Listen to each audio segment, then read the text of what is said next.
Eagle-eyed viewers will have realized that Star Wars The Last Jedi didn't make my top 5 list of 2017, and that's because despite the stuff it does genuinely good, it has a ton of stuff it does genuinely crap too. And in anticipation for my Force Awakens vs The Last Jedi versus video, I'm going to go through my top 10 biggest problems with The Last Jedi and hopefully give you some insight as to why it didn't make my best of list. So without any further ado, and in no particular order, here are my 10 biggest problems with Star Wars The Last Jedi. Number 1. Reys Lineage. I was one of the people that defended the fact that the Force came so easy to Rey in The Force Awakens. I constantly said that if you give it time, it will be explained and the explanation will provide plenty of context and plausibility if we are given a smart answer. Well, we were given an answer, but it was anything but smart. After all the hints that were set up with The Force Awakens, after all the really clever theories, specifically the one where Rey could be Obi-Wan's granddaughter, we find out that Rey's parents were nobodies. Now, the director and writer, Rian Johnson, said that the reason he went with this resolution is because Luke was given an unexpected answer about his heritage in The Empire Strikes Back, and when confronted with a similar situation, he wanted Rey to be given an unexpected answer that she and us, the audience, didn't expect. Now, that is an interesting thought, but when you take into account the bigger picture, it does nothing to make sense of the events that were set up in The Force Awakens, such as how Rey is so skilled with the Force despite having less than the minimum amount of training. Why did the lightsaber of Anakin and Luke Skywalker choose her? Why does the movie do insinuating cutaways like this? What girl?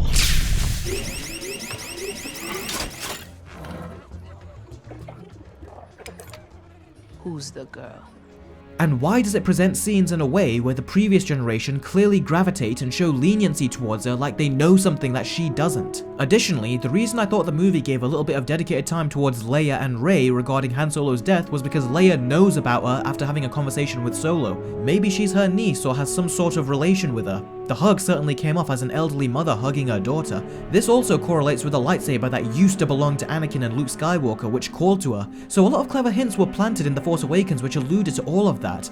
But nope, it turns out that these scenes that could have meant something are now reduced to nothing. This film could have added wonderful amounts of historical value to so many of the scenes from The Force Awakens, but instead, when we go back and watch episode 7, it's going to come off as much more meaningless now. And that's the sign of a failing sequel, when it makes the previous movie worse. Number 2. The Knights of Ren. Now, The Last Jedi says that Kylo Ren trashed the tent that he and Luke were in and he went straight to destroy the Jedi Temple and everything Luke worked to create. Now, this makes no sense, as what we were told in The Force Awakens was that Kylo Ren turned on Luke, went to Snoke, and came back in an attempt to kill Luke and the rest of his students. Now, Rey saw this in her vision in The Force Awakens, but it looks like The Last Jedi has completely abandoned this part of the history which this series intentionally and clearly established. Now, there is a way to manipulate the overall story and to bring this back, but judging by the direction that Rian Johnson took the story, I feel like they are moving away from this and therefore I doubt they are going to reference it again. Number 3. Luke Skywalker's utilization.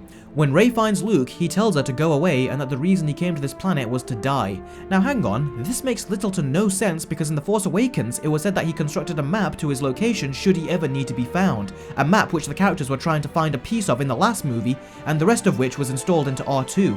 But that is never talked about or brought up, even though it was the main driving force behind the last movie. So that pivotal story element aside, the whole point of finding Luke Skywalker was to train Rey and to possibly have him come back and help fight the First Order. But ultimately, he does none of it. He eventually says that he will give Rey 3 basic lessons on the Force and he only ends up giving her 2. He shows up in the end of the movie to distract the First Order from killing the remainder of the rebellion, and that's basically it. He also does some stuff which is really out of character. For someone like him to even consider taking out and igniting his lightsaber to kill Kylo Ren, the son of his sister and best friend, in their absence, is pretty damn evil. And it makes no sense to see a character that had such hope and optimism towards seeing the good that was in Darth Vader to resort to almost killing his nephew. It is a complete disservice to the character of Luke. Now, Mark Hamill turned in a spectacular performance, and the fact that he was able to do this whilst fundamentally disagreeing with everything that was written for him just goes to show how much of a true professional he is. He has a ton of awesome scenes, and the movie does a great job of showcasing parts of his mindset and how he survives on the island.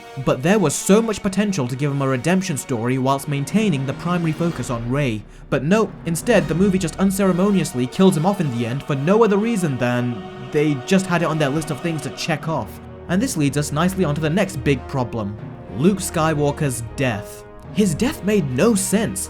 What, did he transfer too much Force energy into making that projection of himself? Regardless, the point is, if Rian Johnson wanted Luke to die in the movie, then why have him project himself on the safety of the island? They should have at least had him come to the planet in person and die there. It would have been a perfect redemption for him to come out of exile and face his biggest mistake like a true Jedi rather than, well, a coward. As is, his death makes no sense and just leaves you feeling confused and unsatisfied. Additionally, if Carrie Fisher was supposed to play a big role in the next movie but now can't since she has passed away, then they should have rewrote the script and killed her off in this movie and kept Luke alive to fill in for her and to actually finish his training with Rey in the next movie. It would make perfect sense, and who knows? It would probably result in a climax where Luke and Rey both fight off Snoke and Kylo Ren in a lightsaber battle involving master and apprentice from both the light and dark side. That is something we haven't seen before, and if executed correctly, it would result in a truly epic climax that we have never seen in anything Star Wars related. But nope, it looks like we will just have a standard lightsaber battle against Rey and Kylo in the end. Keeping Luke involved in the story and allowing him to redeem himself would have allowed his character to grow and even have people look past his out-of-character flaws in this movie. But seeing as they just kill him off pointlessly, prematurely, and unceremoniously just goes to show the lack of planning and respect for his character. One of the most important parts of the original trilogy wasn't Han Solo, it wasn't Leia, it was Luke. And out of all the returning characters, he was handled with the least amount of care, and I am really disappointed. Number 5. Snoke's Premature Death. Now, The Last Jedi was doing some really cool stuff with Snoke. The way in which he was using the dark side of the Force in a more quick, seamless, and powerful way than even the Emperor was impressive. It really felt like the movie was setting him up properly now, and it was giving you an idea as to how powerful he is. I was constantly thinking, how the hell are Luke and Rey supposed to defeat this guy? But then the movie kills him off in a nonsensical yet cool way, but then you just take in narratively what happened, and it immediately becomes one of the worst resolutions in Star Wars history. It makes you think, what the hell was the point of Snoke? All the thoroughly intriguing questions the movie sets up, the theories it gave us, and in the end, he gets taken out like a nobody, and a moron. It feels like either the new director, Rian Johnson, didn't like Snoke that J.J. Abrams created and wanted to write him out, or the actor who plays him, Andy Serkis, spoke out of place and got fired. Why introduce a villain like Snoke only to kill him off so prematurely like a wimp? Was he a Sith? Well, he must be. How else does he have the powers of the dark side to this extent? Much like everyone else, I honestly thought he was going to be Darth Plagueis or something, but it looks like now, we'll never know. Number 6. The entire casino subplot that could have been replaced or completely cut. This subplot was a complete drag throughout the entire movie. Not only that, but it has constant setbacks which only exist to make it even longer. It also tries to incorporate a few social messages which go absolutely nowhere, and it seems like even the creators were the least passionate about this segment of the movie, because with regards to the effects and the production, there is a ton of green screen and CGI, and it either looks unimpressive or absolutely terrible. People describe this whole scene as something from the prequels, but I think that's actually an insult to the prequels, because at the very least, when they happened to be on TV, I was able to sit through these scenes in the prequels, several times in fact, but in The Last Jedi, I cannot bear to sit through this scene ever again. Once was traumatically boring enough. Nothing came from this whole subplot. It could have easily been replaced with something else, but instead, it was forcefully written into the movie, and it really dragged the film down, in regards to both its pacing and structure. Number 7. The dragged out cat and mouse ship chase taking up most of the plot. Out of all the subplots going on, the core story to The Last Jedi is that the rebels are being tracked and chased by the First Order, who have vastly superior ships and weapons at their disposal. The rebels, on the other hand, have very limited ships at their disposal, and on top of that, they are running low on fuel. So their course of action is to try and outrun the First Order for as long as they can until they run out of fuel, become sitting ducks, and then get blown to pieces and die. Don't worry, we'll talk more about this later. And the reason this plotline is a misguided detriment is because it would have been far more interesting and efficient if it was conveyed within a very strict time frame. But this carries on throughout the entire 2.5-hour movie. It constantly keeps cutting back and forth between a multitude of other subplots, and it ends up making the movie feel like a padded out episode of a TV show. The only plot lines that are necessary to the overall story is from Rey, Luke, and Kylo Ren. Everything else is just filler that could have easily been replaced with anything, preferably something with substance. Because as far as I'm concerned, I have sit through this story once, and I don't want to sit through it again. The only exception being the Luke, Rey, and Kylo Ren stories which I mentioned earlier. Number 8. Story and structure. The Last Jedi is the first of the Star Wars movies where I wholeheartedly want to skip through chunks of the movie, such as the aforementioned casino scene, which I have seen once and I never want to see again. Even some of the cat and mouse chase sequences involving the fleets I don't want to see either. They are just extremely padded out and feel like their only purpose is to prolong the movie's runtime, when in actuality, the scene would have been far more effective if it was about 10 to 15 minutes. Now I have plenty of other problems regarding the story and structure, but I will expand on those in my upcoming Versus video of The Force Awakens and The Last Jedi. But the story and pace of this movie is unbelievably bad and is quite possibly the worst of any Star Wars movie. Number 9. Rose. Rose to me is the equivalent of Jar Jar, not with regards to annoyance, but with regards to relevance. The only thing she does is go from planet to planet with one of our main characters, and that's it. Practically all her involvement, what little there is just a forced justification for her presence. If you write her out of the movie, there is no difference to the plot. If anything, the movie would actually benefit as it would cut the fat, no pun intended, and make the script and narrative a lot tighter. Another reason she is a big problem is because she is holding back proper development for Finn. He spends most of the movie embarking on an adventure with her, another girl. Only this time, the adventure is infinitely less interesting, and it holds him back from properly growing and progressing as a character. So why is Rose even here? The only reason I can see why they included her into the story is to set up a nonsensical and out-of-nowhere love triangle between her, Finn, and Rey in the final episode of the trilogy. And that gives me nothing but the utmost animosity for her character, as she is just here to set up pointless and contrived drama and romance for the next Star Wars film. And finally, number 10. Vice Admiral Holdo.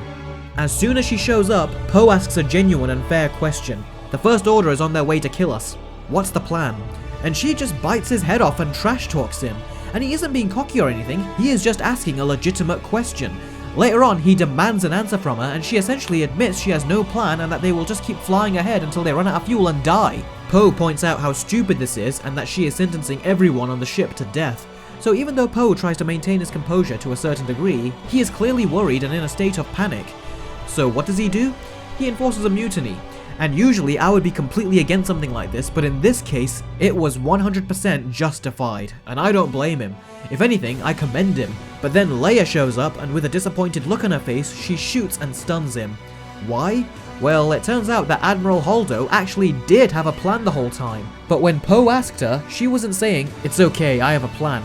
She was acting like she gave up and that there is no plan, except death. And the reason she never tells him is because the movie didn't want her to reveal it because it wanted to keep it a surprise for us, the audience. As I mentioned earlier, this comes under bad storytelling. And that is another big problem with The Last Jedi. As well as minimizing Finn's development, it tries to make Poe come off as incompetent and mindlessly impulsive. And this makes no sense when you take into account that the creators of The Last Jedi are saying, it's about the next generation. Well, if that's the case, then why are you minimizing development of one of the next generation and degrading the other? The only new generation of characters here that get proper and efficient development time are Rey and Kylo Ren. Everyone else feels like they are a victim to bad writing. That includes Admiral Holdo and her pointlessly concealed plan. And those are my 10 big problems with The Last Jedi. Now, a lot of these problems could have easily been resolved with better writing, but unfortunately for this movie, the writer is far better at directing than he is at writing. Why Disney didn't opt for him to get briefed by J.J. Abrams and Lawrence Kasdan, who set up and created the story from the beginning, I will never know. But there's one thing I do know. This shows that there is clearly a lack of planning with this new trilogy, and the result is shaping up to be one big disjointed mess. I mean, even the prequels, despite their quality, had an organized structure to them. But here, I don't know what the hell happened. The majority of wrong turns you could take to tell a disjointed and incoherent story were all taken. And the director, Rian Johnson, doesn't seem to see it that way. And even though a few of his reasons make sense, it is really unbelievable how a director of his caliber can make such fatal errors and leave such large plot holes like this. Now let me just say that there was loads of stuff that I really liked about The Last Jedi, but I will save those for my Versus video with The Force Awakens, and we'll just see which of these two films is superior. But for now, that is it for this video. As always, thank you very much for watching, guys, I really do appreciate it, and I will catch all of you next time. Take care.